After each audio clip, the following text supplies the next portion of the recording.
Shalom sahabat di sisi. Kita akan kembali mendengarkan renungan di sisi. Untuk itu sebelum kita masuk kepada firman Tuhan, mari kita berdoa. Tuhan Yesus Bapa kami yang baik, kami mengucap syukur kami kembali ada saat ini. Kami mau duduk di kaki Yesus, kami mau mendengarkan Tuhan berbicara bagi kami melalui firman-Mu.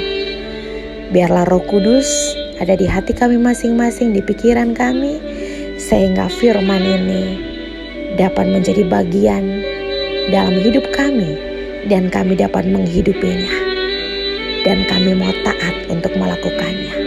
Terima kasih Tuhan Yesus Kristus. Haleluya. Amin. Shalom sahabat di sisi. Kita akan kembali merenungkan firman Tuhan. Dan di saat ini saya memberikan tema pada kita semua, Tuhan diam.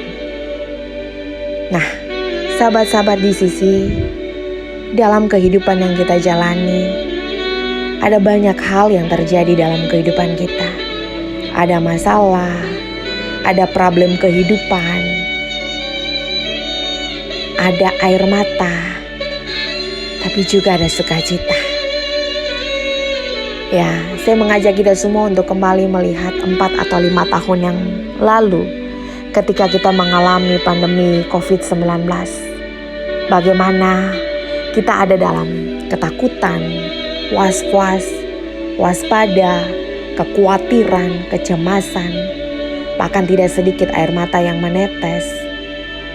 Orang tua kehilangan anak, suami dan istri kehilangan cinta mereka, kasih mereka. Bahkan tidak sedikit anak-anak yang harus menangis karena kehilangan kedua orang tuanya akibat daripada COVID yang melanda.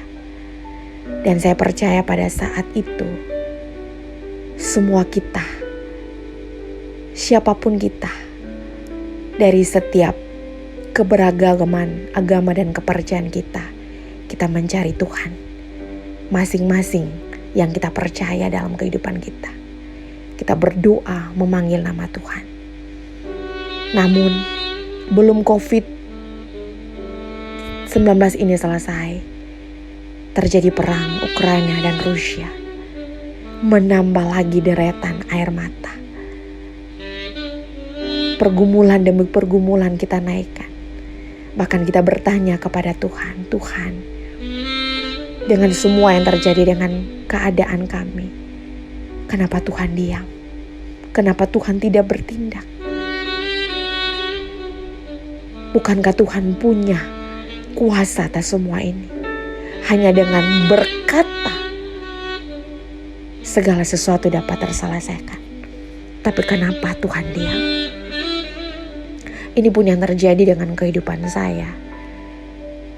Saya berikan satu kesaksian bagi kita bahwa saya mengalami tunanetra tahun 2016. Ketika saat itu Tuhan masih kasih kesempatan bagi saya untuk bekerja.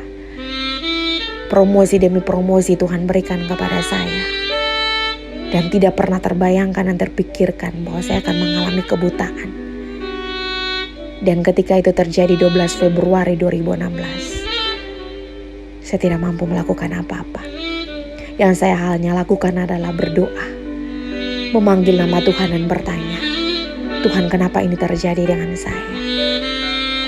Kalau boleh saya meminta, kembalikan penglihatan saya. Meskipun hanya untuk itu satu saja dari kedua mata ini, satu saja Tuhan kembalikan. Tapi sampai dengan hari ini, doa saya itu belum dijawab.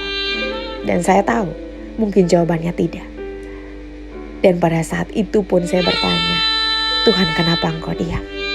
Kenapa Engkau tidak bertindak atas doa saya? Atas apa yang saya minta sama Tuhan? Kenapa Tuhan diam? Namun melewati waktu demi waktu, tahun demi tahun, hari berganti hari, saya ada dalam sebuah perenungan. Dan saya merenungkan bahwa setiap yang terjadi dalam kehidupan kita, apapun itu, yang tidak pernah terpikirkan oleh kita sekalipun. Hanya ada satu jawaban. Di balik semua itu, ada rancangan dan rencana Tuhan yang tersembunyi, yang tidak pernah akan kita tahu. Ada rencana dan rancangan Tuhan yang tidak pernah kelihatan oleh kita. Tetapi itu yang Tuhan rancangkan.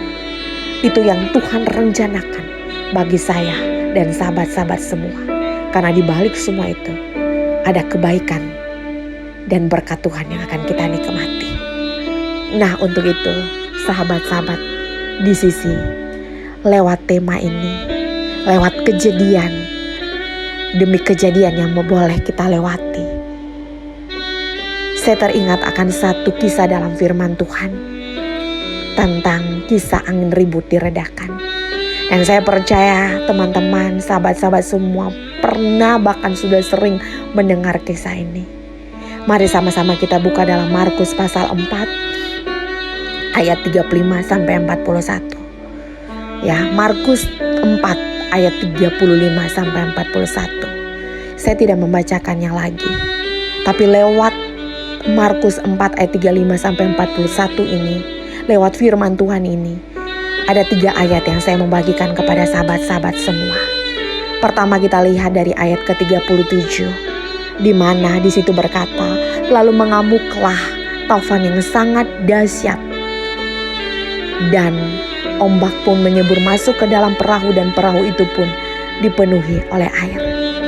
Nah, sahabat-sahabat semua, coba kita pikirkan, kita taruh diri kita bahwa pada saat itu kita sementara ada di atas perahu itu dengan murid-murid Yesus, lalu terjadi taufan yang sangat dahsyat. Saya percaya bahwa pada saat itu perahu yang digunakan adalah perahu biasa, perahu zaman dulu. Bukan seperti perahu-perahu sekarang yang pakai mesin speed dan sebagainya. Namun yang terjadi adalah saat itu taufan yang sangat dahsyat terjadi. Dan itu melanda murid-murid Yesus. Nah, sahabat-sahabat di sisi, saya mendapatkan pengertian daripada angin taufan. Angin taufan itu artinya adalah angin yang sangat kencang, badai yang sangat kuat, dan perputaran angin itu 120 km kecepatannya per jam di bawah pusaran air laut itu. Dan itu yang menyebabkan angin, menyebabkan badai yang dahsyat itu terjadi. Di ayat 37 berkata taufan yang sangat dahsyat. Kata taufan saja itu sudah sangat dahsyat. Ini ditambah lagi taufan yang dahsyat. Jadi pada saat itu benar-benar taufan yang sangat dahsyat, badai yang sangat kencang terjadi pada saat itu pada murid-murid Yesus. Dan saya percaya taufan yang dahsyat itu, selama kita masih ada di dunia ini, taufan yang dahsyat itu juga akan terjadi dalam kehidupan kita. Taufan yang dahsyat itu akan terjadi pada masanya. Contohnya kita bisa lihat kisah Musa ketika membawa bangsa Israel menyeberang laut Teberau dan mereka diikuti oleh pasukan Romawi. Itu adalah taufan yang dahsyat pada saat Musa membawa bangsa Israel untuk menyeberangi laut tersebut. Dan yang kedua kita bisa lihat contoh Herodes ketika ia menyuruh membunuh anak-anak di bawah usia 2 tahun. Itu adalah taufan yang sangat dahsyat pada masa itu, pada waktu itu. Dan itu pun terjadi dalam kehidupan kita. Taufan yang dahsyat itu akan terjadi pada masanya dan pada waktunya. Kita lihat di ayat yang kedua, ayat 38. Lalu di ayat yang 38, pada saat itu Yesus sementara tertidur di buritan di atas tilam. Lalu murid-muridnya membangunkan dia dan berkata, "Guru, apakah engkau tidak peduli kalau kita binasa?" Nah, sahabat-sahabat di sisi, buritan kapal itu artinya di bagian belakang kapal. Dan Yesus sementara tertidur. Saya percaya pada saat itu Yesus sementara tertidur pulas. Entah alasannya apa, mungkin karena Yesus capek, kelelahan, akibat perjalanan dari kota ke kota, pengajaran demi pengajaran yang Yesus berikan. sampai membuat Yesus tertidur di buritan perahu tersebut. Nah, sahabat-sahabat, di sisi kita bayangkan bahwa ketika taufan yang dahsyat itu terjadi, Yesus itu di bagian belakang. Jadi bagaimana bisa merasakan taufan yang sangat dahsyat, tapi kok bisa Yesus tertidur dengan pulasnya? Dan saya percaya pada saat itu memang Yesus tertidur. Karena apa? Karena Alkitab yang menuliskan seperti itu. Dan yang kedua, karena dalam diri Yesus tidak ada kepalsuan dan kepura-puraan. Jadi pada saat itu benar-benar Yesus tertidur. Pada saat itu Yesus tertidur pulas, sampai bahkan ombak yang membawa air itu masuk kepada dalam perahu pun membuat Yesus tidak sadar. Karena begitu pulas tidurnya Yesus. Dan di ayat yang ke-40 Yesus berkata kepada mereka, "Mengapa kamu begitu takut? Mengapa kamu tidak percaya?" Sahabat-sahabat, di sisi ketika saya baca ayat ini, saya pun berkata, ya benar saja Tuhan kalau murid-murid itu takut. Kalau saya pun ada pada saat itu pun saya akan bilang sama Tuhan, saya takut. Karena taufan ini sangat kencang, sangat dahsyat. Tapi kenapa Yesus mengatakan kalimat, "Mengapa kamu begitu takut?" Di sini Yesus mau menjelaskan dan menunjukkan kepada murid-murid dan kepada kita semua bahwa pada saat itu Yesus bersama-sama dengan mereka, satu perahu dengan mereka. Kenapa kamu begitu takut? Yesus mau bilang sama kita, Yesus satu perahu dan kehidupan dengan kita. Kenapa kita takut? Kenapa kita tidak percaya kalau Yesus satu perahu dengan kita? Maka Ia sanggup melakukan yang tidak pernah kita pikirkan. Maka Ia sanggup menolong kita. Maka Ia sanggup merancangkan dan merencanakan segala sesuatu yang terbaik dalam kehidupan kita. Itu yang Yesus katakan bagi murid-muridnya. Nah, sahabat, di sisi dari ayat-ayat yang saya sampaikan dan menjadi perenungan, bagi saya bahwa di balik semua itu, di balik semua yang terjadi dengan kehidupan kita sampai dengan saat ini, krisis-krisis yang terjadi sampai saat ini yang membuat kita semua merasa susah, kesulitan, ada maksud dan rencana serta rancangan Tuhan bagi masing-masing setiap kita. Dan mari kita belajar ketika menghadapi semua ini. Jangan kita hanya datang berdoa dan bertanya dan mengatakan, "Yesus tolong saya." Tapi mari kita belajar mengatakan pada diri kita sendiri, mengapa ini terjadi dengan saya? Mengapa ini harus saya alami? Apakah ada sesuatu yang belum saya selesaikan dalam hidup ini? Apakah masih ada dosa tersembunyi yang belum saya akui di hadapan Tuhan? Apakah masih banyak hal-hal yang belum saya lakukan seperti apa yang Yesus perintahkan dan Yesus kehendaki? Mari kita belajar bertanya kepada diri kita masing-masing. Nah, untuk itu sahabat, di sisi semua, lewat tema kita Tuhan diam, dan lewat kebenaran firman Tuhan, ada 3 hal yang mau saya bagikan buat kita. Yang pertama, ketika Tuhan diam, jangan pernah kita mengatakan bahwa Tuhan tidak peduli kepada kita. Seperti yang dikatakan oleh murid-murid di atas, bahwa Tuhan, apakah Engkau tidak peduli kalau kita binasa? Tuhan tidak pernah tidak peduli dengan kita. Apapun yang terjadi dalam kehidupan kita, Yesus selalu peduli dengan kita. Bukti kepedulian Yesus 2000 tahun yang lalu, ketika Ia merelakan dirinya menebus setiap dosa dan salah kita dengan darahnya di atas tiang kayu salib. Itu bukti kepedulian Yesus bagi kita. 2000 tahun yang lalu Yesus peduli dan Ia menyelamatkan kita. Karena kalau Yesus tidak menyelamatkan kita, maka sahabat-sahabat di sisi dan juga saya akan jatuh dalam kebinasaan yang kekal. Tapi karena kasih-Nya yang begitu besar kepada kita, kita diselamatkan dan kita ada sampai dengan saat ini. Yang kedua, Tuhan mau supaya kita tidak hidup dalam ketakutan. supaya kita tidak takut yang berlebihan. Itu yang Tuhan mau. Apapun yang terjadi dalam kehidupan kita, Tuhan mau kita tidak takut. Taufan yang dahsyat sekalipun, Tuhan mau kita tetap percaya dan bersandar kepada Tuhan. Untuk itu Tuhan bilang, mengapa engkau takut? Karena Tuhan tahu bahwa Tuhan satu perahu dengan murid-muridnya. Bahkan Tuhan satu perahu kehidupan dengan kita. Jadi kita belajar untuk tidak takut. Kita belajar untuk tidak mempunyai ketakutan yang berlebihan, kekhawatiran yang berlebihan.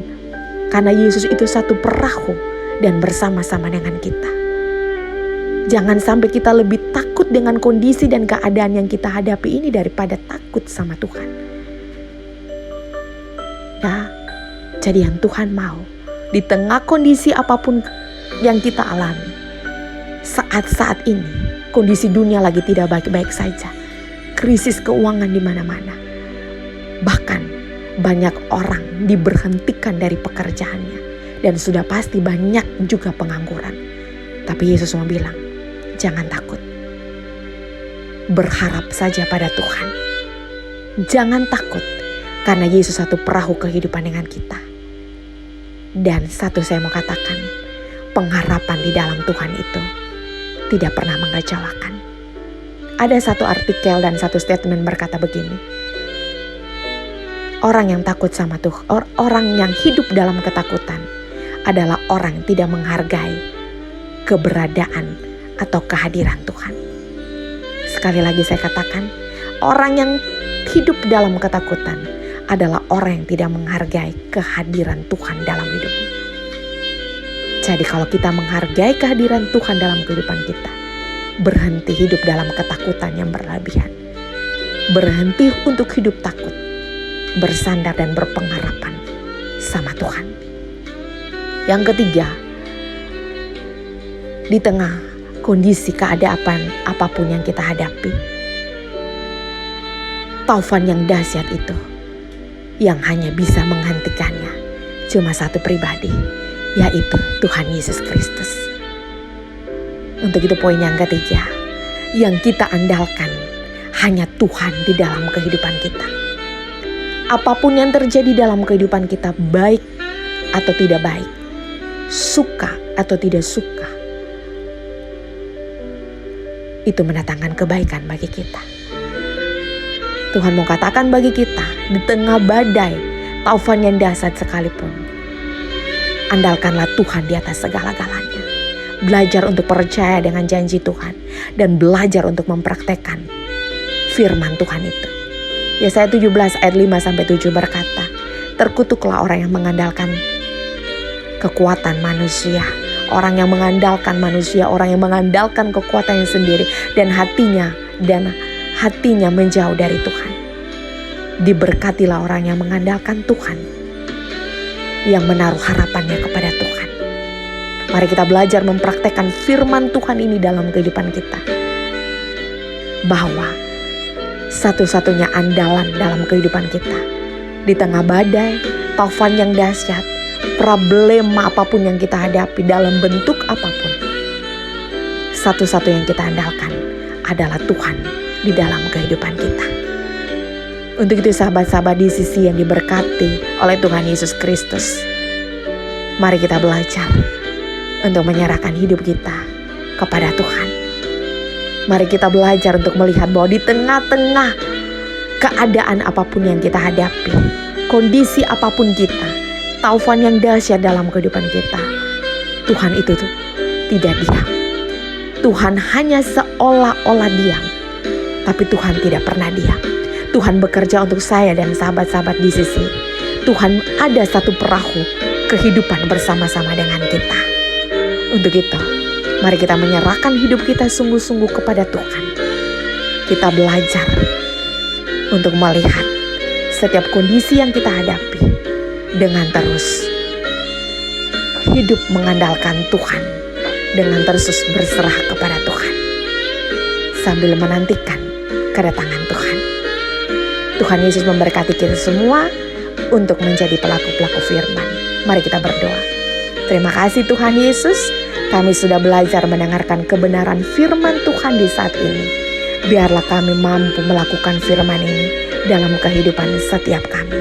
Roh Kudus terus berbicara di setiap telinga-telinga rohani kami, supaya kami mau taat dan setia menjadi pelaku firman-Mu.